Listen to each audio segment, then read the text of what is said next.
नमस्कार दोस्तों, मैं हूँ राघवेंद्र कुशवाहा और आप देख रहे हैं हमारा चैनल करियर योर फ्यूचर।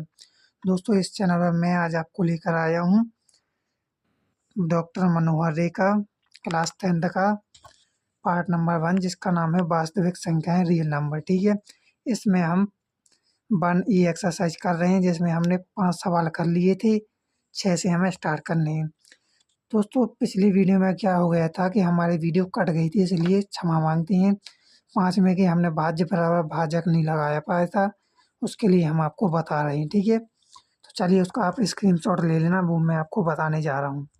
देखिए, पिछली वीडियो में मैंने आपको ये सवाल तो करवा दिया था, लेकिन ये वाला नहीं लगवा पाया था, इसके लिए क्षमा मांगता हूँ और ये आप कर लीजिए। ठीक है दोस्तों, यहाँ पर कन्फ्यूज मत हो जाना, ये 4 लिखा है और ये रोमन काउंटिंग में 5 लिखा है, क्योंकि ये वाली स्टेप हमने बताई थी यहाँ पर। ठीक है, तो ये आप इसका स्क्रीनशॉट लेकर लिख लीजिए। चलिए तो बढ़ते हैं अगले प्रश्न की ओर, 6 की ओर। चलिए दोस्तों, ये है आपका 6 वाला सवाल, 6 नंबर का। देखिए, इसमें पूछा गया है कि यूक्लिड विभाजन एल्गोरिथ्म के प्रयोग से 90 और 144 का एचसीएफ ज्ञात कीजिए। तो चलिए, 90 का 144 में एचसीएफ ज्ञात करना है। तो ये हमारा एक ही बार जाएगा। देखिए, 9 दूनी 18 मतलब 180, तो 90 दूनी 180 होता है, तो 144 है, तो एक ही बार जा रहा है, जो हमें क्या करना है, 90 बार जाएगा। देखिए 4, यहाँ पर 5 बच रहा, इसका दे दीजिए 90 में। 54 का एक ही बार जाएगा, तो यहाँ पर 54 हो जाएगा। यहाँ 6 बचेगा, यहाँ पर 3 बचेगा। 54 में दे दीजिए फिर 36 दूनी 72 होता है, इसलिए 36 एक बार ही जाएगा, तो यहाँ पर 36 हो जाएगा। यहाँ पर कितना, 14 में से 6 का कितना बचा, 8 बचेगा। यहाँ पर कितना, 4 एक बचा, अब 36 में देना पड़ेगा, 18 दूनी 36 हो जाएगा, तो ये कितना बचा, 0 बचा। इसके स्टेप कितने बने देखिए, पहला step, second step, third step, fourth step, 4 ही बना है। ठीक है, लगा दीजिए यूक्लिड विभाजन से, क्योंकि पूछ क्या रहा है सवाल में, यूक्लिड विभाजन एल्गोरिथम से। यूक्लिड दोस्तों आपको ये लिखना होगा, अगर आपसे पूछा गया पेपर में कि यूक्लिड विभाजन एल्गोरिथम के प्रयोग से कीजिए, तो आपको यूक्लिड विभाजन से ये प्रक्रिया लगानी है। अगर नहीं पूछा है 90 और 144 का, अगर डायरेक्ट कह दिया गया एचसीएफ ज्ञात कीजिए, तो आपको इतना ही करके छोड़ देना है। ठीक है, और इसमें आंसर क्या हो जाएगा, इसका 18 हो जाएगा। इसका ना तो 2 होगा ना 0 होगा, क्योंकि इसका जो जितने से लास्ट में भाग देते हैं उतना ही लास्ट में बचता है, इसी से हम आंसर कह देते हैं। लगा दीजिए यूक्लिड विभाजन एल्गोरिथम से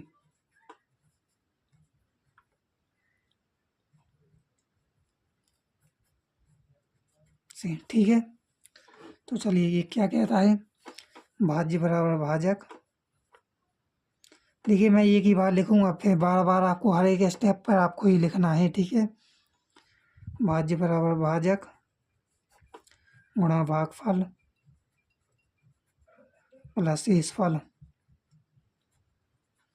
भाज्य कितना दिया है पहले स्टेप में, देखिए 144। एक सेकंड ही हमें कर दूं, आप लोग भूल जाओगे वरना। देखिए 144 दिया और 90, भाजक 90 हो गया, भागफल कितना हुआ, 1 हो गया, प्लस शेषफल कितना हो गया, 54। इसे आप गुणा करके और जोड़ करके यहाँ 90 144 ही बनेगा, करके देख लेना। ठीक है, सेकेंड स्टेप में भाज्य कितना दिया है, 90, भाजक कितना दिया है, 54, गुणा भागफल 1 दिया है, शेषफल कितना बचा, 36।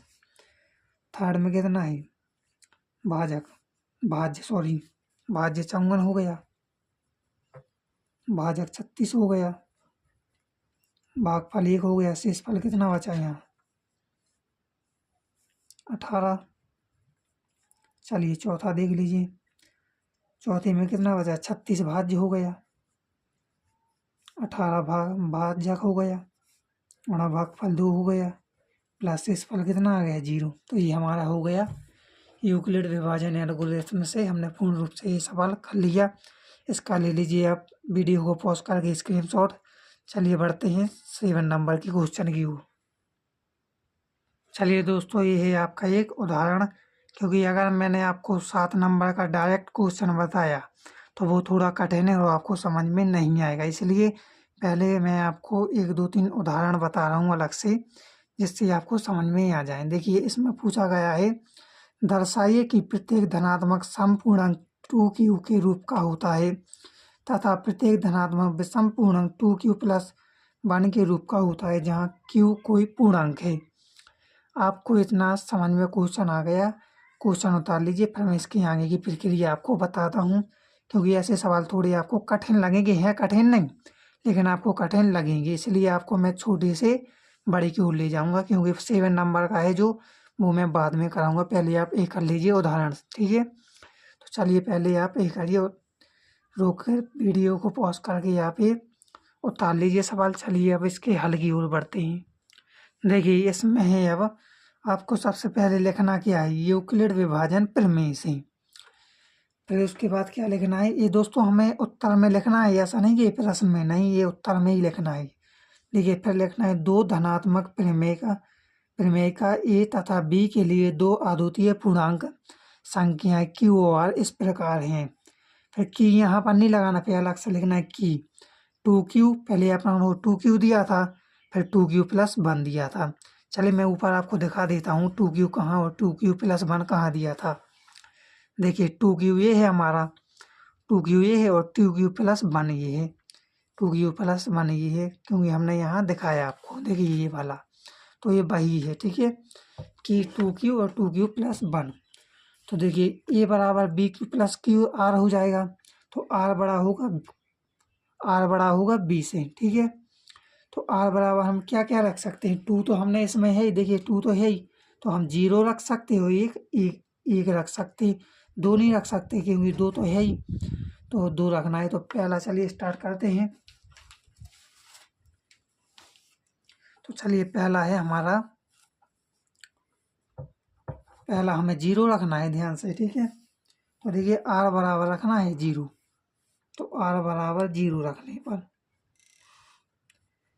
यहाँ पर आप लिख लीजिए।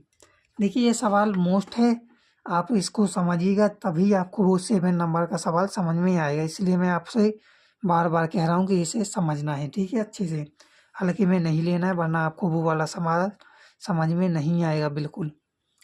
देखिए हमें आर बराबर 0 रखना है, तो हमने ए बराबर क्या लिया था, बी क्यू प्लस आर, तो लिख लीजिए ए बराबर बी क्यू प्लस आर। तो आर बराबर रखना क्या है हमें 0, तो ए बराबर बी क्यू प्लस 0, तो ए बराबर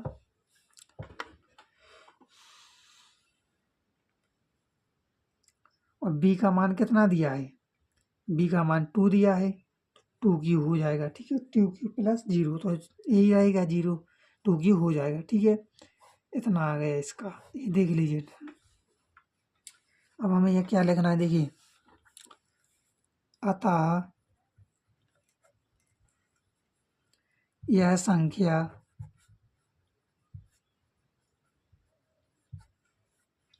दो से विभाज्य है, 2 से विभाज्य तो हो गए, 2 एकम 2, तो ये विभाज्य है 2 से विभाज्य। अतः अगला पॉइंट यहाँ से, अगला, अतः 2q एक धनात्मक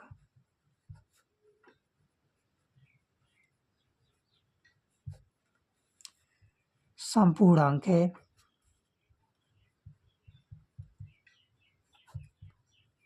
इतना आपको इसमें लिख लेना है जानकारी, ठीक है। देखिए इसमें क्या लगेगा, अतः यह संख्या 2 से विभाज्य है, 2 से विभाज्य है, अतः 2q एक धनात्मक, धनात्मक मतलब जो धन में है, प्लस में है, देखिए प्लस में, माइनस में तो है नहीं, वरना ऋणात्मक हो जाता है, इसलिए धनात्मक मतलब धन, और धन में हमेशा वृद्धि होती है, तो ये धन हो गया, इसलिए धनात्मक मतलब प्लस, तो ये हो गया हमारा प्लस में मतलब धनात्मक। सम मतलब 2 से कट रही है, तो ये सम है। पूर्णांक मतलब पूरी संख्या है, ठीक है, तो इतनी हो गई। चलिए बढ़ते हैं इसी के पे। 0 हमने रख दिया था, अब हमें क्या रखना है, 1।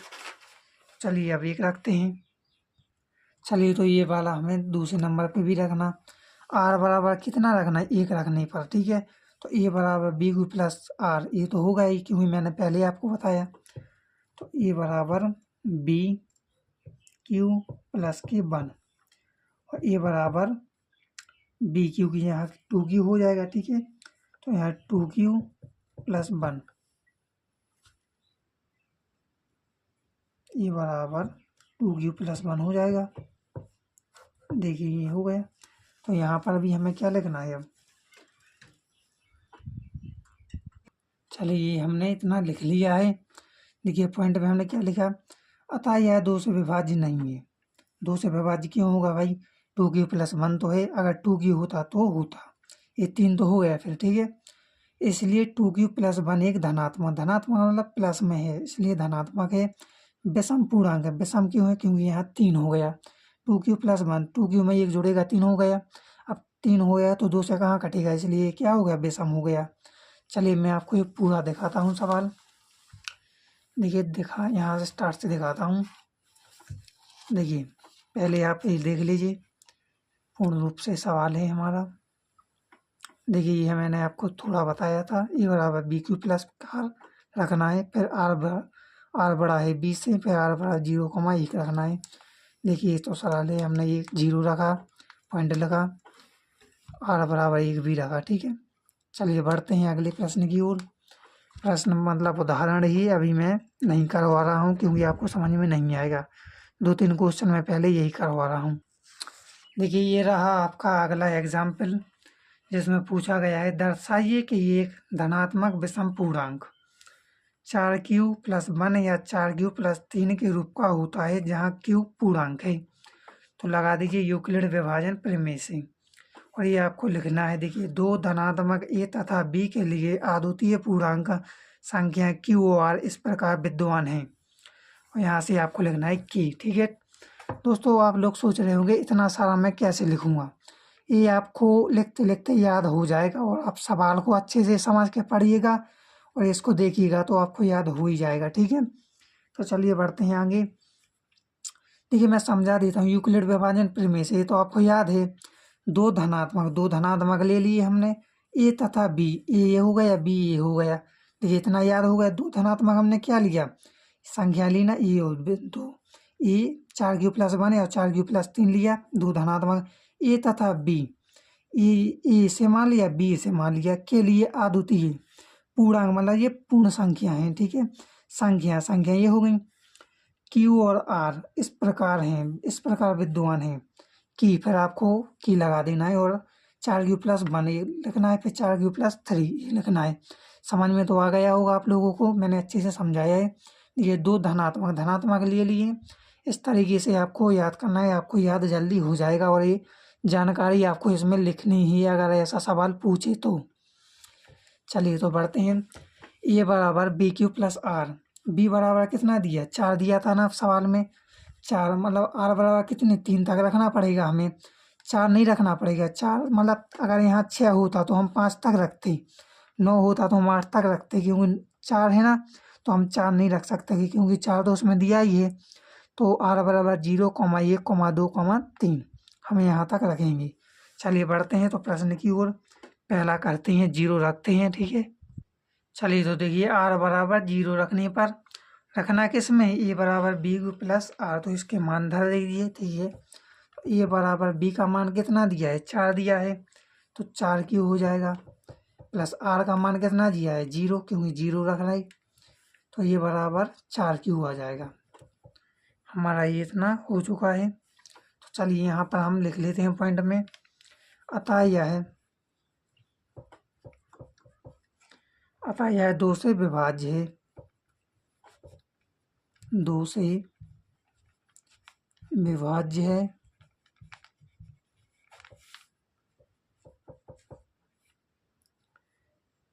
इसलिए यह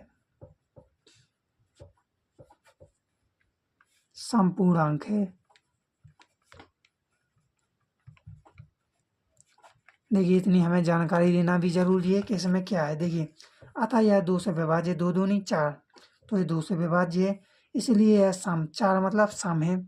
5 होता तो विषम हो जाता है, 7 हो जाता तो विषम हो जाता, 6 होता तो भी होता सम, इसलिए क्या है 4 है ना, तो एक संख्या छूट गया था ये, तो ये क्या है समपूर्णांक है। चलिए बढ़ते हैं अगले प्रश्न की ओर, मतलब पॉइंट नंबर 2। क्या रखना है हमें, 1 रखना है इस बार, ठीक है।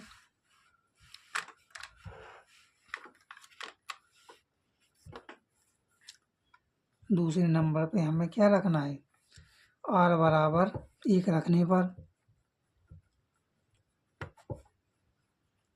चलिए 1 रखने पर ये बराबर बी क्यू, पहले हमें प्रश्न उतारना पड़ेगा, क्या है ये वाला, ये बराबर बी क्यू प्लस आर। चलिए अब इसमें रखते हैं, बी का मान 4 दिया है, क्यू प्लस आर का मान 1, तो ये क्या हो गया विषम हो गया, क्योंकि 4 क्यू प्लस 1 5, स्वाभाविक सी बात है, इसमें आप लिख सकते हैं या नहीं, अतः यह 2 से विभाज्य नहीं है, ठीक है, इसलिए यह विषम पूर्णांक है। चलिए मैं लिख देता हूँ,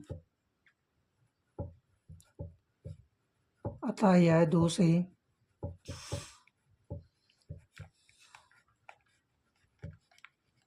विभाज्य नहीं है, इसलिए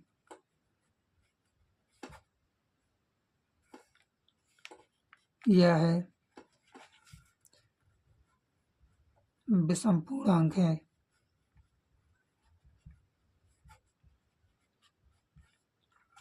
चलिए जानकारी हो गई, दूसरा भी देख लीजिए आप लोग किस तरीके का मैंने किया है। चलिए बढ़ते हैं अगले की ओर, तीसरी। देखिए तीसरा रखना है हमें क्या, r बराबर 2 रखने पर, ठीक है, 0 रख दिया, 1 रख दिया, अब 2 रखना है, तो r बराबर 2 रखने पर ये बराबर बी क्यू प्लस आर, ये बराबर बी का मान कितना दिया है 4 क्यू, प्लस आर का मान कितना दिया है 2, तो ये क्या हो जाएगा 4 क्यू प्लस 2।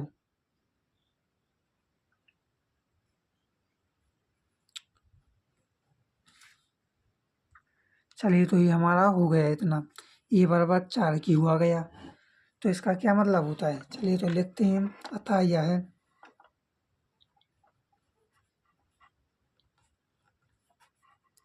अतः यह 2 से विभाज्य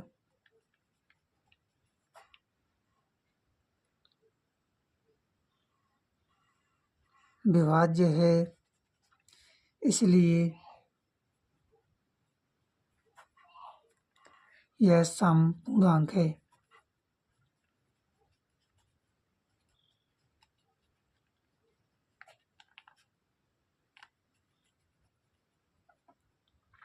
चलिए हमारा तीसरा हो गया, अब हमें चौथा 3 पर देखना है, ठीक है। चलिए बढ़ते हैं अगली की ओर। चलिए तो इस पर हमें रखना है r बराबर 3 रखने पर ये बराबर बी क्यू प्लस आर।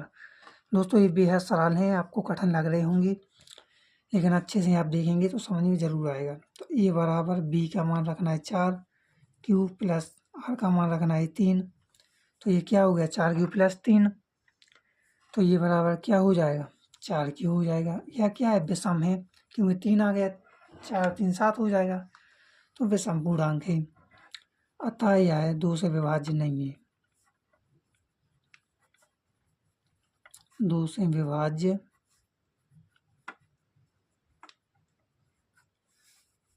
नहीं है, इसलिए यह है विषम पूर्णांक है।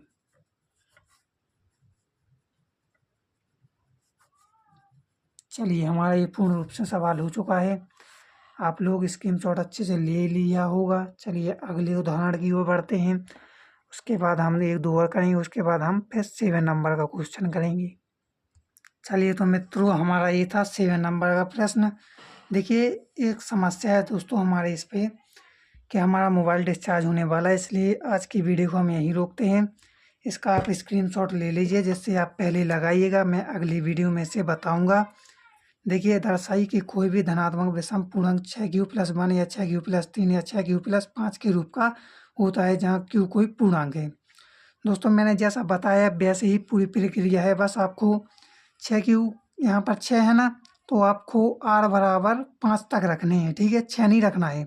और सारी प्रोसेस जैसी मैंने करी है वैसा ही है, बिल्कुल अलग से नहीं है, इसलिए मैंने पहले 2 उदाहरण बता दिए आपको। चलिए मिलते हैं अगली वीडियो में। आज के लिए इतना ही, क्योंकि वीडियो भी थोड़ा बड़ा हो गया।